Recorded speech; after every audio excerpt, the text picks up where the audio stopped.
এ দিদি দিদি আমাকে 10 টাকা দে না প্লিজ, চিপস খাবো প্লিজ। কি চিপস খাবি? 1 পয়সাও দেবো না তোকে, 1 পয়সাও না। আমার সাথে ঝগড়া করার সময় মনে থাকে না, এখন ছুচোর মতো টাকা চাইতে চলে এসেছিস? যা এখান থেকে। দিবি না তো, দিবি না তো, দেখ এবার তোর কি করি, দেখ। আরে যা যা। কি রে, তুই এত সব খাবার কোথায় পেলি? এই তুই একটু আগে 10 টাকার জন্য আমার কাছে হাত পাচ্ছিলিস।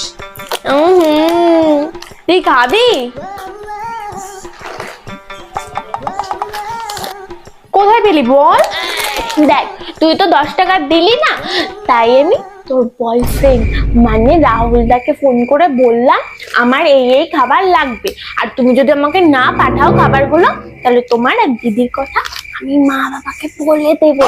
রাহুলদা এগুলো আমাকে পাঠিয়েছে।